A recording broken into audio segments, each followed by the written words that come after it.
Across all 5 boroughs of New York City, an estimated 8.3 million people flush their toilets multiple times a day.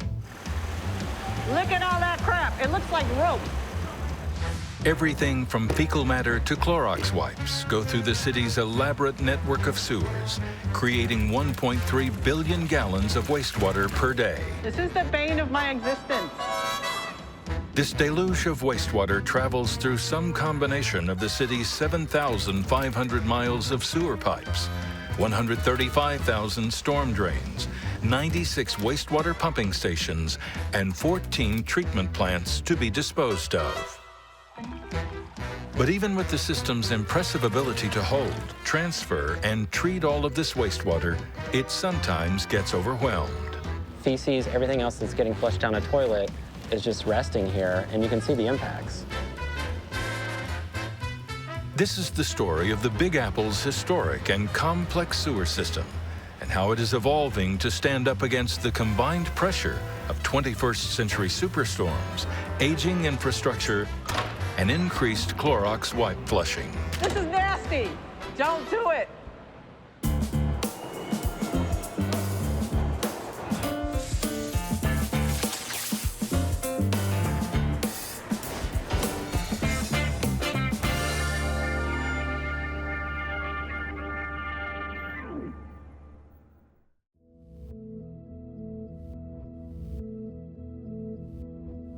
When New York City was founded in the early 1600s, concerns about diseases from waste left on the streets prompted the city to look for a more sanitary method of disposal.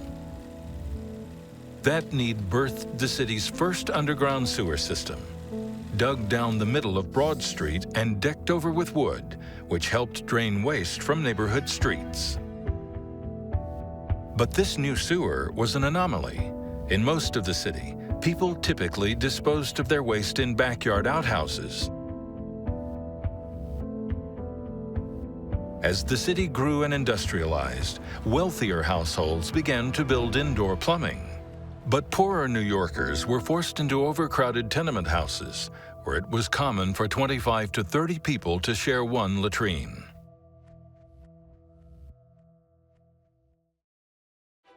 This massive piling of human waste soon gave rise to the big business of night soil cartmen. They were responsible for shoveling the night soil from outhouses into large carts and disposing of it. These men would dump some of the waste in empty lots on the Upper West Side. Other waste was reportedly used as fertilizer during the construction of Central Park. But most of the city's night soil was dumped into the city's waterways. Soon, vermin and disease ran rampant throughout the city, and residents became increasingly vocal about their dislike of the lack of privacy in tenement latrines. It wasn't until 1849, after a major cholera outbreak across the city, that city leaders finally committed to building a fully functional sewer system. 70 miles of sewers were laid out in the first 5 years. By 1902, sewers had grown to serve virtually all developed areas of the city. And it's that original system that still makes up much of New York City's sewer system today. So we're here on Central Avenue today. We're doing the replacement of an old 10-inch clay pipe, and we're upgrading it to a 12-inch clay pipe. If you want to come down, we'll show you how the process works.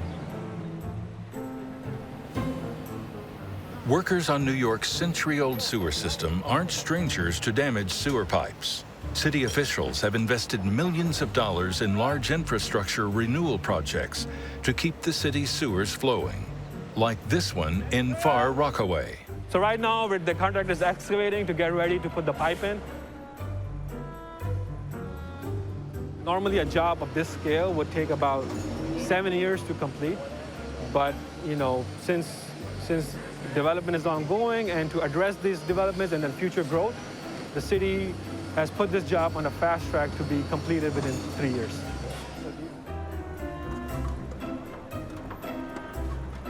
So the city's sanitary sewer system works through gravity. So at any point inside, you pour something down the drain or you flush your toilet, everything comes out. The water that goes into the sewers is separated into two types. There's wastewater, which is a mixture of used water and sanitary waste, or sewage, that is flushed down the toilet or flows down a drain from homes and businesses. Then there's stormwater, which encompasses any water from rain or melting snow that falls on rooftops, streets, and sidewalks. So right now we're focusing on the sanitary sewer work. Once that's completed, we'll start the storm sewer installation. And then after everything is installed underground, then our restoration crew is going to be here to do all the restoration work on the street. Obviously, this type of work requires a decent amount of staging and heavy equipment. The Far Rockaway is, typically it's been prone to flooding. Every time a major storm event happens, you'll see that there's flooding all around. So this job addresses those needs.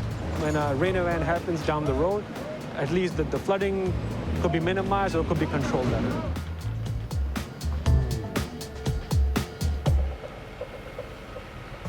Approximately 40% of New York City uses a more modern sewer technology called a separate sewer system. Pipes like these carry wastewater directly to a corresponding treatment plant for further processing, while separate pipes like these carry stormwater directly to local waterways. The other 60% of New York City relies on that original sewer system from the 1800s. This is called a combined sewer system. It uses a single pipe, or a combined sewer, to carry wastewater and stormwater together to one of the 14 wastewater treatment plants like this. So this plant at Newtown Creek collects wastewater, sinks, toilets, showers, from about 1 million people in Brooklyn, Queens, parts of Brooklyn and Queens, parts of Manhattan. And that water is very dirty, so we take that water and through a series of processes, we treat it to clean water standards, and we produce valuable products.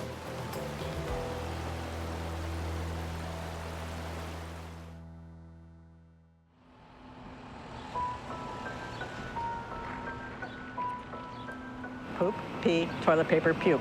All I want to see. This is flushable wipes. That we take and put it in a landfill. It's garbage. So there are 4 things we want to see in the sewer system: poop, pee, toilet paper, and we'll take puke too. The waters surrounding New York City are very clean now because of the wastewater resource recovery facility's performance. This plant will take up to 700 million gallons in a day. As wastewater flows through the recovery facility, the treatment process begins. Right now, we're going to go to the dirty spot, the screens. This is what we do. We take care of sewage. We make clean water. So this is the raw influence you see coming in right here. Bar screens continuously move in and out of the flow to remove large debris. That thing that's going down there, that's a rake. That rake is going to go all the way to the bottom of that deep tank, and it'll bring up the wipes, the tampons, the condoms, other stuff people shouldn't flush. Nasty, okay? This is what people flush in their toilet. This is the bane of my existence. Oh, here's another one coming up. This is a wipe. Does it look familiar? I wouldn't be surprised if the box said flushable. This stuff will get out of your toilet. It will not disintegrate the way toilet paper does. Sanitary products, don't flush that. But the bar screens will collect anything that's in the sewer system. We'll get street trash when it rains. Dead rats sometimes. I heard that somebody once found a handgun because somebody had opened a manhole and threw a handgun in there. We spend over $20 million a year just disposing of those wipes. It can say flushable on a box. It's not true. We see the flushable products at our screens all the time. Poop, pee, toilet paper, puke. All I want to see.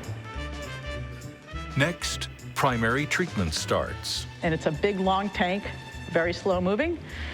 And you get floaters and sinkers. The grease will float to the top, and grit, rocks, sand will sink to the bottom. So we scrape off the top, and then we scrape off the bottom. Now, one of the reasons why this is wastewater resource recovery is because we have wastewater, but we're creating resources from it.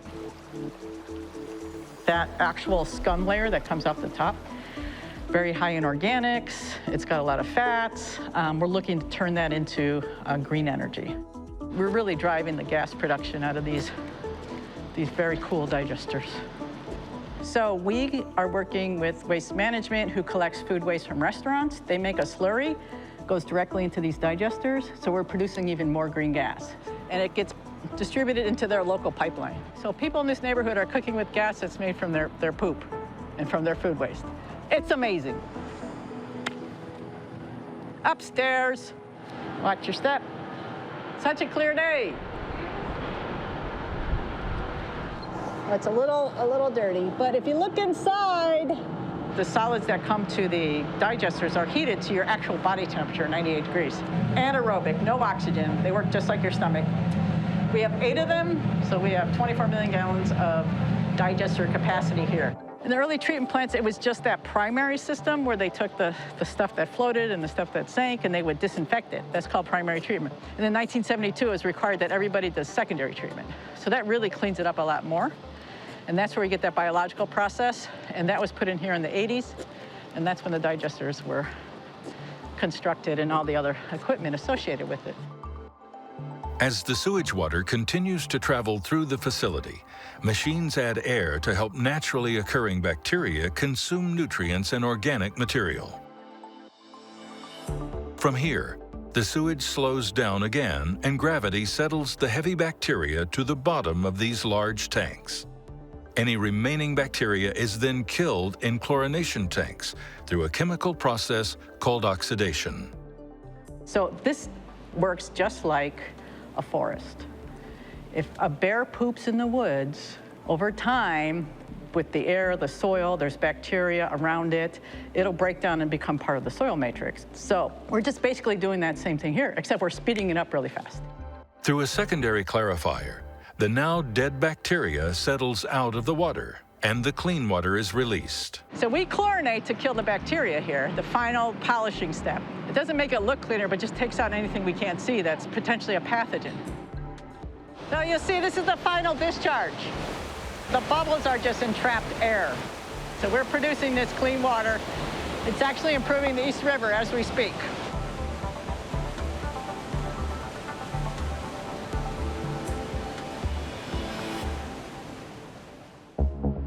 Usually, the city's sewer system runs like clockwork, but sometimes Mother Nature gets in the way. When it rains 1/10 of an inch or more per hour, the aging sewer system can quickly become overwhelmed, flushing approximately 20 billion gallons of untreated water into local waterways each year.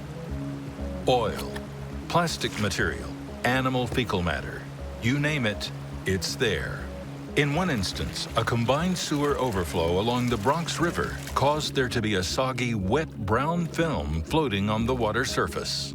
This creates a myriad of problems because the city's 520 miles of shoreline are some of the most densely populated areas in the country, and residents interact with the water in various ways, from swimming to fishing to sailing.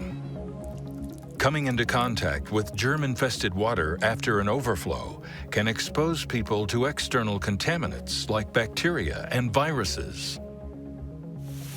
And rain isn't the only problem. Blackouts can cause serious issues too, like the Northeast blackout of 2003. On August 14th, the Big Apple was struck with a massive blackout lasting a total of 30 hours, causing ripple effects all throughout the city. 413 subway trains were stopped, with over 400,000 passengers needing to be evacuated. Restaurants held impromptu parties to get rid of food in their inoperable fridges. And minutes after New York lost its power, raw sewage began to rush into local waterways. By the time the electricity came back on, 500 million gallons had already spilled out into the recreational waterways surrounding the city. 145 million of which came from the city's largest pumping station.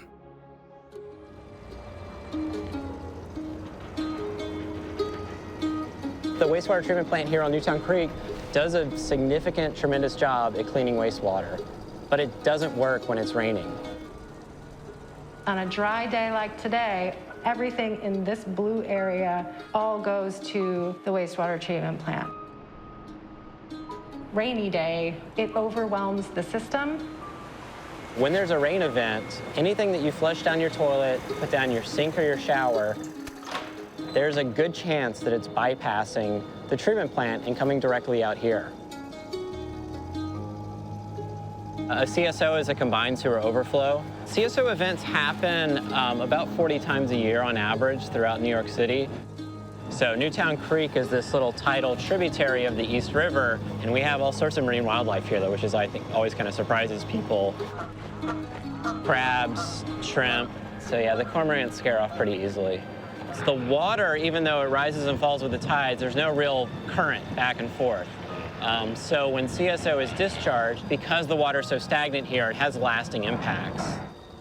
So this sign is what the city uses to identify where there's a CSO pipe.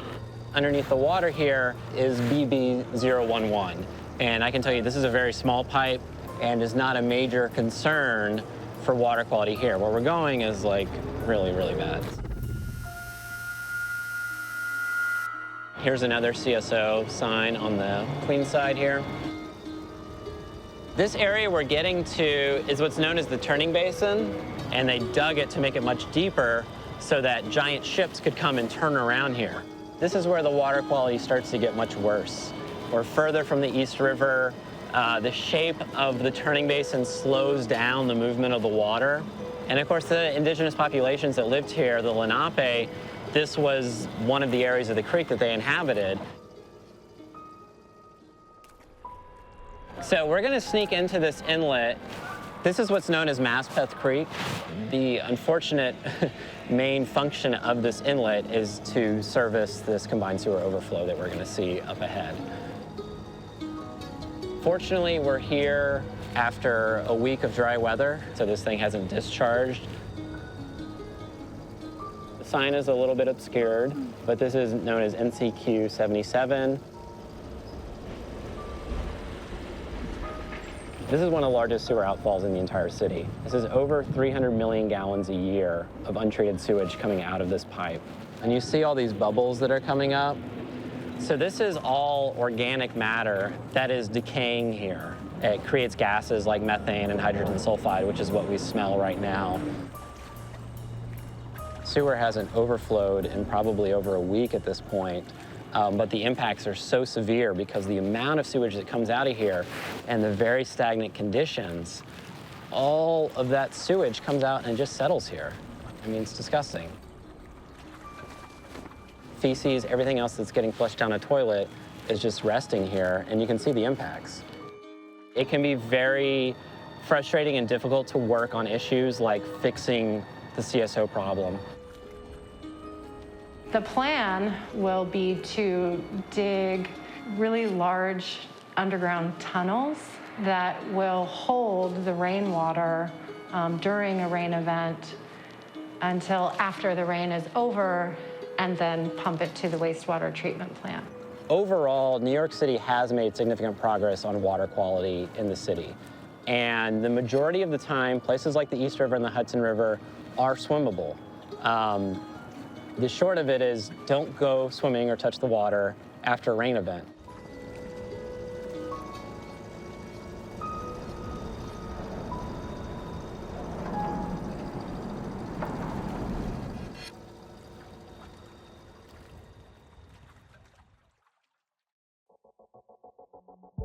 Organizations like the Newtown Creek Alliance work to restore health, water quality, and wildlife revitalization in the community.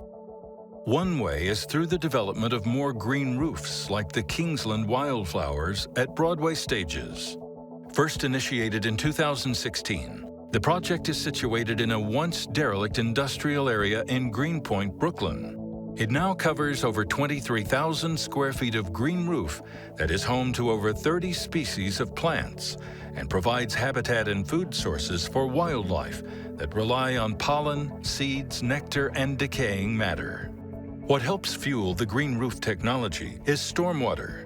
As rain pours onto the roofs, the vegetation and soil act as sponges to absorb and slowly release stormwater into roof drains and the sewer system.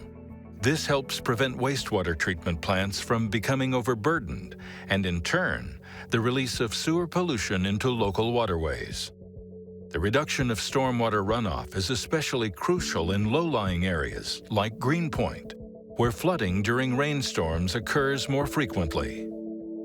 So we need thousands more of these green roofs, and I think there's maybe, as of 2016, there were 750 green roofs in New York City. That's not a lot. There's more than 1 million roofs. Lisa and other experts say there are many things people can do in their everyday lives to help prevent sewer overflows. For example, when it rains, people can wait until the storm passes before showering, washing the dishes, flushing the toilet, or doing laundry.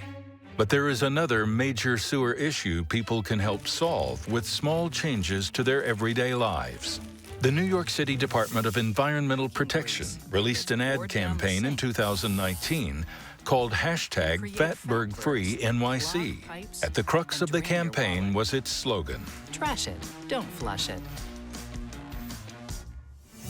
It was launched to raise awareness of dangerous deposits called fatbergs that form when materials like grease, wipes, and feminine products are flushed down the drain. According to the department, the accumulation of fatbergs is responsible for 84% of sewer clogs in the city. The department spends nearly $19 million every year to clean backed-up sewers, repair damaged machinery, and dispose of hazardous material, while the average property owner will likely face about $10,000 in fatberg-related plumbing costs. Poop, pee, toilet paper, puke. All I want to see. New York City may not be known as the cleanest city in the world. In fact, it's not even close. But even this city, with its 8.3 million residents, could not function to the capacity it has been without its existing wastewater treatment system. Before there were wastewater resource recovery facilities, before there were wastewater treatment plants, before there were sewage treatment plants, basically everything was put into big pipes and dumped into the local receiving water.